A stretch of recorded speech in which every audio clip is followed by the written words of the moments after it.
hope you're all well. This is the second lecture for week 3 for HSP216, and today we're talking about police, governance and accountability. This is a very unwieldy, strange topic with lots of different conceptual ideas, and it can be quite hurty on the brain. So you may need to listen to it more than once.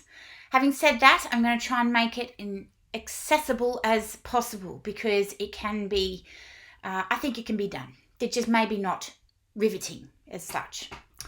So what we're talking about this week is kind of summed up in the little cartoon on the slide, or at least one of the ethical issues that we have with police governance and accountability is certainly summed up by this cartoon. It says, "My last call of the night was a robbery," and the other police officer says, "You mean a theft?"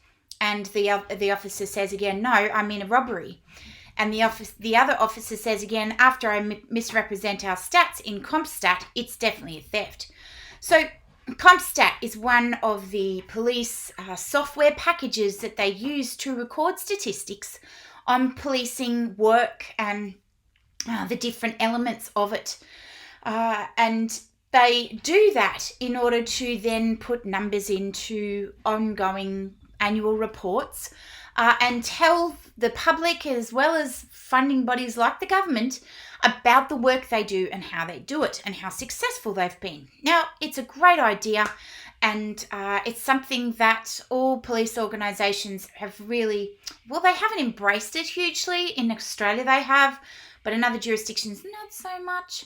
But nonetheless, it does make them more accountable and more transparent. However, we do know that those types of numbers can be fiddled with. Fiddling the figures, they call it. So I'm going to talk through a few of the issues around policing, governance and accountability today, precisely because these issues raise their heads in the process of what it means for policing work to be done in a transparent and accountable way.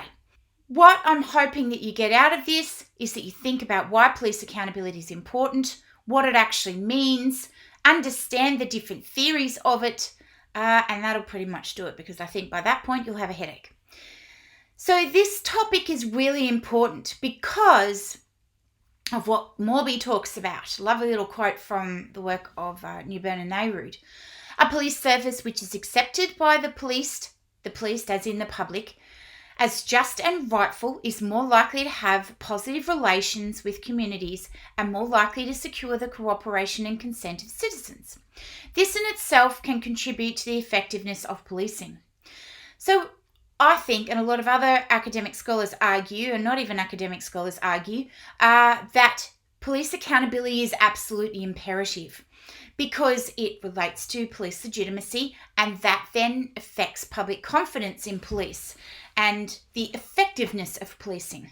So the way that police gather information about what they do and how they make that available to the public, police accountability, and the different ways that they have complaint system in place and all of that type of thing, that very much impacts this notion of policing legitimacy. And that means that even if a person is charged with an offence, they go through the process, they're convicted in court, and they're sentenced in some form. If the police treat that person right with respect and dignity, and treat them as someone who has human rights, they'll have a good experience. And therefore, they will think of the police as a legitimate authority that they're more willing to work with in future. So police legitimacy is absolutely imperative, and police accountability is definitely linked to this. Without accountability, legitimacy just explodes. So all of these things then link in with effectiveness of police and the public confidence overall that they have in policing work and how that happens. So this is why this is really important to understand. We have a lot of examples, of course, where police are not held as accountable in any way, shape or form. We have discussed a little bit in the other lecture the fake breath tests that were done with Victoria Police, and I think we might be doing something on that, or we have already done that in one of the discussion boards this semester. I just can't quite remember. The riots in Palm Island are another example where This was prompted by the release of the autopsy results around the death of Murungi Dumaji and the riots that happened as a result of the death of Thomas Hickey as well. These are both situations that have emerged as a result of police wrongdoing. And often these organisations don't really get much of a, slap on the back of the hand for these types of situations. And they can be really problematic precisely because, officers are disciplined but they're not kicked off the force. So Officer Hurley, who was involved in Palm Island with Dumaji, he is still part of Queensland Police. I believe he's working in the Gold Coast and was cited and stopped from working recently as a result of a couple of illegal chases. Sometimes these officers have long ongoing issues, and if we don't have accountability measures in place in situ in police organisations or outside of it as independent bodies, then the public are going to sort of say, I'm probably less likely to want to do anything to help these people. So that's why accountability is important. So what is it? And how do we do this balancing act where we need to hold them accountable but also give them respect and support? Because it can be really challenging. So police accountability is defined by Chan in two different ways. She talks about how it's got two competing meanings in policing. Number one, it's ultimately concerned with control over the police. And number two, it's fundamentally about, quote, requirements to give accounts or explanations about conduct. So it's things like having integrity bodies that have oversight of what police are doing and those complaints and all of that sort of stuff. And then it's also about the statistics and so forth that are collected on policing work and then made public. So that's what we mean by accountability. This is absolutely essential to good policing governance. And there's just a nice little quote here from Walsh and Conway, which is one of your readings that you have in this unit, that talks about this. Accountability is all procedures and methods which can be deployed to render an individual officer or the police authority as a whole answerable to another person or body that's located inside or outside of the police force in question. So that's what accountability is about for folks in policing. Now, police actions are scrutinised in a myriad of different ways, and we are going to unpack these in a little bit more detail over the coming weeks in this unit. So I'm not going to go into detail about these, but this is just to give you a taster of what they look like. So there's different public ways that these police actions are scrutinised. TV, newspapers, social media, taking a phone and recording the police actions, that sort of stuff. Public protests. There's courts processes as well. There's criminal claims and civil claims, although a lot of the criminal claims account for nothing and police officers can often be let off, as you'll learn again over coming weeks in this unit. We have things like legal professionals that are involved. We have exclusion of improperly obtained evidence in criminal trials by judges or juries. We also have internal investigation processes like system audits, public integrity system assessments, and even police ethical climate surveys and whistleblowing mechanisms. We also have external investigation, which involves things like royal commissions, independent oversight, and regulatory bodies involved in different types of things.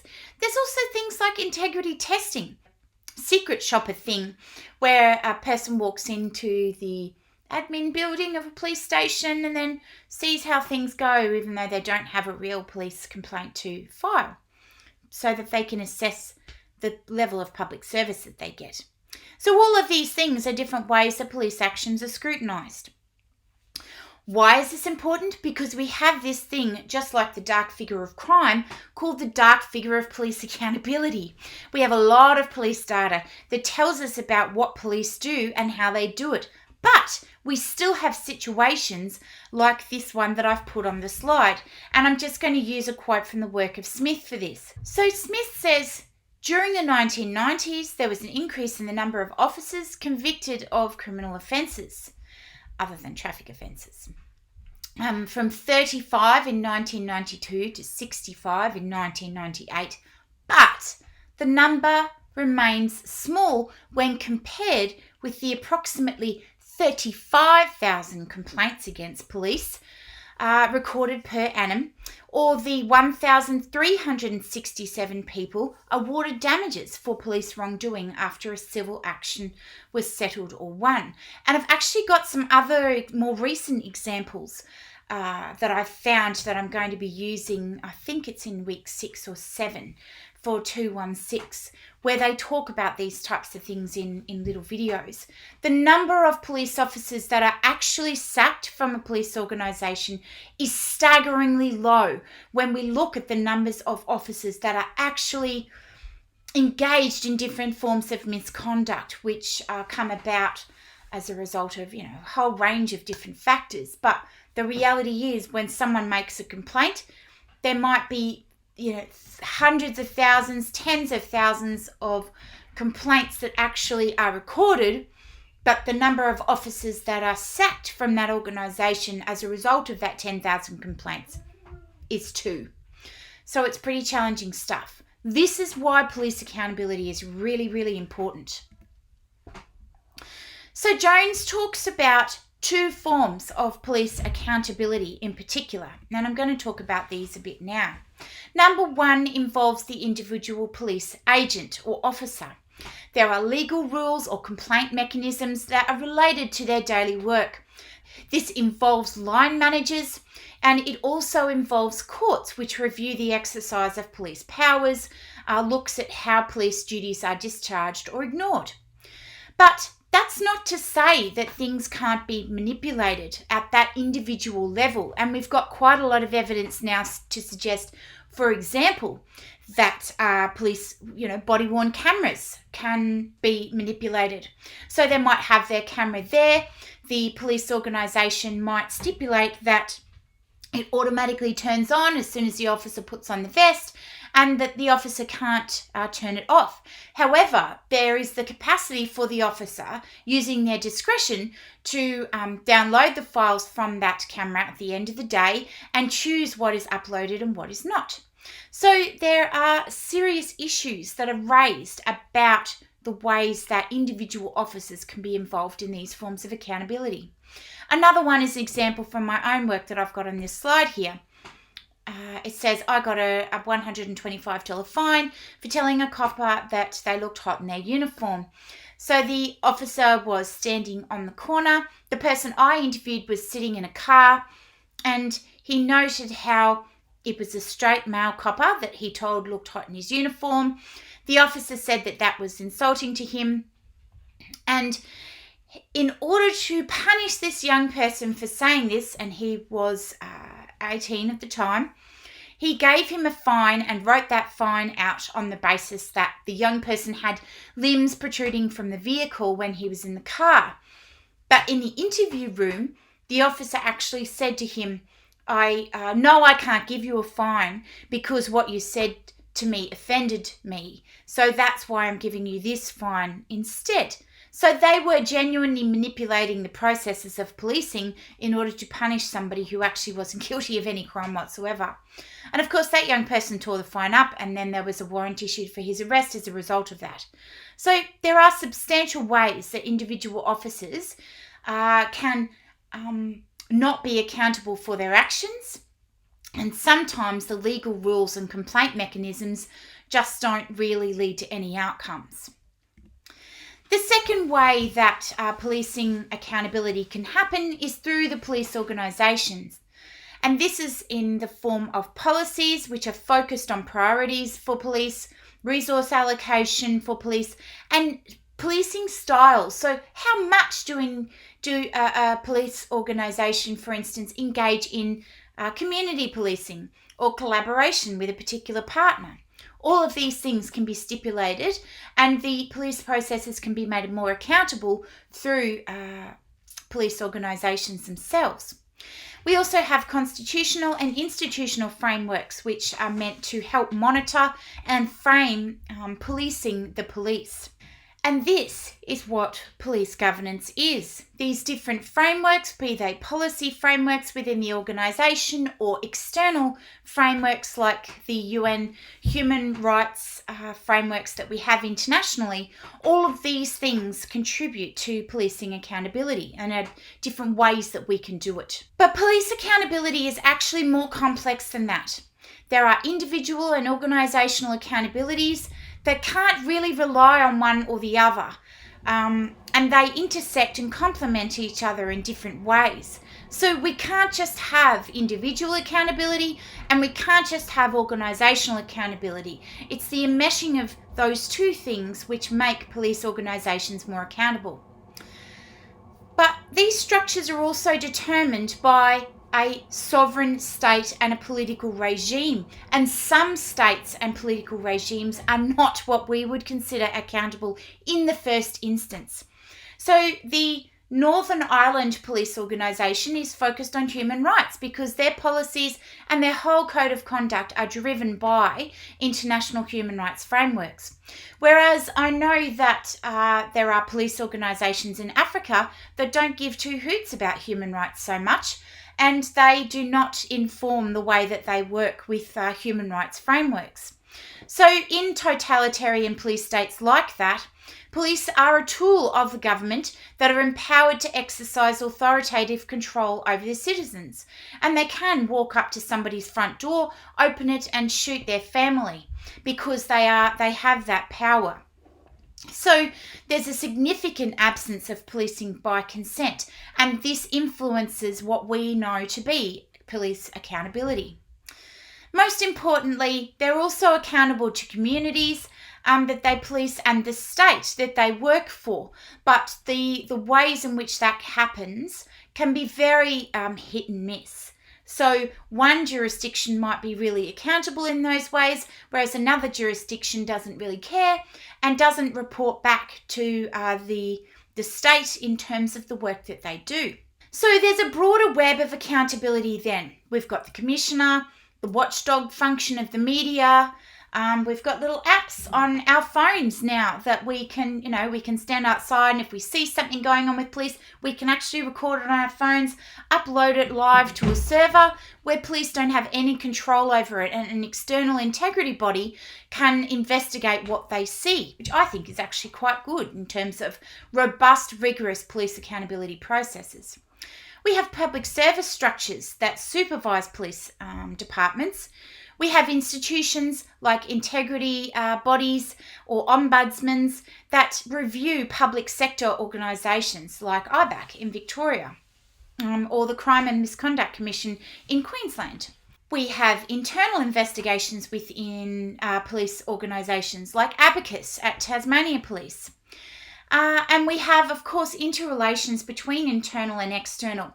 So Abacus might happen in Tassie Police, and then another external body like the Equal Opportunity Commission in Tasmania might have overwatch of that investigation, that internal investigation. We have commissions of inquiry like that with the Lint Cafe, and of course we have courts and the oversight of the law more generally. So accountability of police involves a lot of people, and it is really huge, and it does cost a lot of money, but it is so important for ensuring that police officers are doing what they're supposed to be doing. We have identification of responsibility. We need a degree of openness. We do need a degree of public participation or popular participation. We must have the capacity to audit what they do. All those the fake breathalyzer tests in Victoria, we would never have known about that if people hadn't been auditing what is happening with VicPol. We do need to have compliance measures in place. We need to have processes of complaints and discipline with officers about, regardless of how effective or ineffective they might be. And we also need to have a background that looks at stigmatisation and reintegration of police officers that have been subject to disciplinary measures, because pissed off, jaded police officer is not going to be effective in any way, shape, or form for any police organisation. All of these things are involved in accountability in some way or another. It is absolutely fundamental to public confidence in police, and the legitimacy of policing work can be really rattled if we don't have those measures in place. It's vitally important for an accountable police service that does not take advantage of the community, most importantly, and to ensure that citizens are protected by human rights measures and so forth, but also to ensure that we're protecting the police officers who might be subject to terrible policing cultures and climates within organisations that lead to burnout, PTSD, all of those things. The rights of those officers are also protected in these accountability measures. Anyway, I hope that was helpful for giving you some background on this, and I'll see you all soon. Bye!